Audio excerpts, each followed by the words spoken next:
Assalamualaikum warahmatullahi wabarakatuh. Selamat pagi anak-anakku semua. Bertemu lagi dengan saya Ustadz Ilyas hari ini pada mata pelajaran prakarya. Hari ini kita sudah memasuki bab yang kelima, yaitu membuat sketsa dan gambar konstruksi. Sebelumnya Ustadz mengingatkan dulu supaya kita tetap menjaga kesehatan dan juga menjaga protokol kesehatan agar kita tetap berada pada kondisi yang fit, sehat, dan juga terhindar dari berbagai macam penyakit. Oke, kita masuk ke materi. Materi hari ini tentang membuat sketsa dan gambar konstruksi. Ya. Yang pertama, pengertian sketsa dan gambar konstruksi. Menurut Kamus Besar Bahasa Indonesia atau KBBI, sketsa merupakan gambar rancangan suatu objek, sedangkan konstruksi merupakan susunan atau model tata letak suatu bangunan seperti jembatan, rumah, dan sebagainya. Dengan demikian, gambar konstruksi merupakan gambar rancangan yang menjelaskan susunan model atau tata letak suatu bangunan berupa gambar dua dimensi atau tiga dimensi.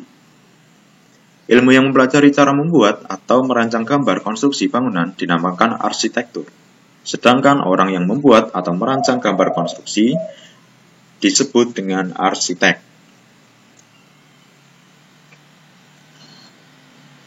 Macam-macam gambar konstruksi dan peralatannya. Untuk dapat menguasai teknologi konstruksi, tentunya harus menguasai ilmu-ilmu tentang teknik-teknik gambar konstruksi atau sering disebut dengan teknik gambar bangunan. Untuk mewujudkan konstruksi sebuah bangunan, hal pertama dimulai dari perancangan gambar bangunan.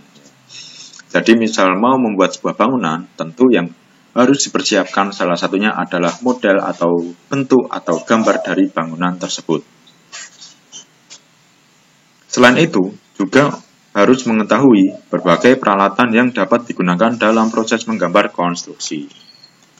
Nah, kemudian ini Ustadz sampaikan jenis-jenis gambar konstruksi. Yang pertama, A. Gambar perencanaan. Gambar perencanaan merupakan gambar yang dibuat oleh para perencana bangunan seperti arsitek, ahli struktur bangunan, serta ahli elektrik yang digunakan sebagai media komunikasi kepada pemilik bangunan. Ya. Biasanya pihak yang akan mengurus atau membangun sebuah bangunan itu memiliki sebuah gambar perencanaan yang nantinya itu bisa diberikan kepada pemilik bangunan atau pihak yang akan membuat atau mengajukan untuk pembangunan sebuah bangunan tersebut. Nah, fungsi dari gambar perencanaan ini yaitu sebagai komunikasi antara pihak yang memiliki kebutuhan untuk dibangunkan sebuah bangunan kepada pihak yang membangun sebuah bangunan tersebut. Kemudian B. Gambar tender. Gambar tender merupakan jenis gambar pada proses pembuatan bangunan yang digunakan sebagai tolak ukur dalam proses perhitungan rencana anggaran biaya atau RAB yang dibutuhkan. Nah, kalau yang ini biasanya berkaitan dengan biaya yang dibutuhkan nantinya. Kemudian C. Gambar konstruksi. Nah, gambar konstruksi. Gambar konstruksi merupakan jenis gambar perbaikan dari gambar standar setelah adanya kesepakatan antara pemilik bangunan dengan kontraktor bangunan. Ya, setelah biaya sudah disetujui, nanti dari kedua pihak akan melakukan negosiasi lagi dan kemudian membentuk gambar konstruksi yang nantinya akan menjadi kesepakatan antara pemilik bangunan dengan kontraktor bangunan. Kemudian ada gambar kerja. D. Gambar kerja. Setelah dihasilkan gambar konstruksi, seorang kontraktor bangunan membuat gambar kerja yang digunakan sebagai panduan bagi para pekerja dalam membuat bangunan yang diinginkan. Kemudian E. Ada gambar jadi. Gambar jadi merupakan gambar yang dibuat oleh seorang kontraktor bangunan setelah bangunan selesai dibuat. Nah, itu gambar jadi. Setelah itu, kira-kira apa saja sih peralatan yang dibutuhkan untuk menggambar konstruksi? Nah, sebelum memulai proses pembuatan gambar konstruksi atau bangunan, kita harus mempersiapkan beberapa peralatan dan bahan sebagai berikut. Yang pertama, ada kertas gambar, kemudian meja gambar, ada juga pensil gambar, kemudian penghapus, dan juga ada penggaris. Yang pertama, kertas gambar. Kertas gambar merupakan media utama yang digunakan dalam proses menggambar. Oke, tentu ya, karena kalau kita menggambar biasanya itu juga di kertas. Walaupun saat ini sudah banyak media yang digunakan untuk menggambar, bahkan dengan bentuk digital, menggunakan gadget. Ya, kalau ini di sini dijelaskan menggunakan gambar. Kemudian jenis-jenis kertas yang biasa digunakan untuk menggambar konstruksi yaitu kertas pada larang, kertas manila, kertas streaming, kertas roti, dan kertas kalkir. Penggunaan kertas juga dapat ditentukan berdasarkan ukurannya.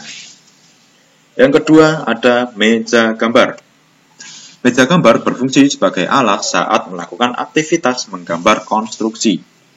Meja gambar arsitek dapat mengatur ketinggian dan kemiringan meja sesuai yang diinginkan. Hal ini agar dapat memberikan kenyamanan saat menggambar. Nah, meja gambar yang digunakan untuk menggambar konstruksi pada umumnya berbidang miring. Kemudian ada pensil gambar. Pensil gambar merupakan alat tulis yang bagian isinya terbuat dari grafit dan berfungsi untuk membuat goresan gambar pada kertas gambar agar terlihat jelas. Terdapat dua jenis pensil gambar sebagai berikut. Yang pertama, pensil mekanik. Pada jenis pensil ini, bagian isi pada umumnya sudah mempunyai ukuran diameter tertentu dan tidak perlu diraut dengan menggunakan peraut. Ya, pensil mekanik, insya Allah kalian sudah banyak yang menemuinya ya. Kemudian pensil biasa. Pensil biasa pada bagian luar umumnya terbuat dari kayu, sedangkan bagian isi terbuat dari granit. Untuk menggunakannya harus diraut terlebih dahulu. Kemudian ada penghapus. Penghapus digunakan untuk menghapus goresan gambar dari pensil jika terjadi kesalahan dalam menggambar. Jenis penghapus yang digunakan pada umumnya mengikuti jenis pensil yang digunakan. Penghapus sebaiknya tidak digunakan terlalu keras agar kertas tidak robek. Dan yang terakhir ada penggaris. Penggaris digunakan untuk membuat garis pada gambar arsitektur. Terdapat beberapa jenis penggaris yang digunakan, yaitu penggaris segitiga, penggaris lurus, dan penggaris busur. Macam-macam penggaris yang digunakan untuk membuat gambar konstruksi bisa dilihat pada gambar berikut ini. Ya, itu ya. Jadi itu dasar-dasar nanti jika kita akan mempelajari tentang menggambar konstruksi bangunan. Jadi insya Allah mungkin itu dulu yang bisa Ustadz sampaikan pada pagi hari ini. Untuk yang lainnya insya Allah akan Ustadz sampaikan pada pertemuan berikutnya. Insya Allah itu yang bisa Ustadz saya sampaikan. Banyak salah dan kurangnya Ustadz mohon maaf sebesar-besarnya. Alhamdulillah jazakumullahu khairan. Wassalamualaikum warahmatullahi wabarakatuh.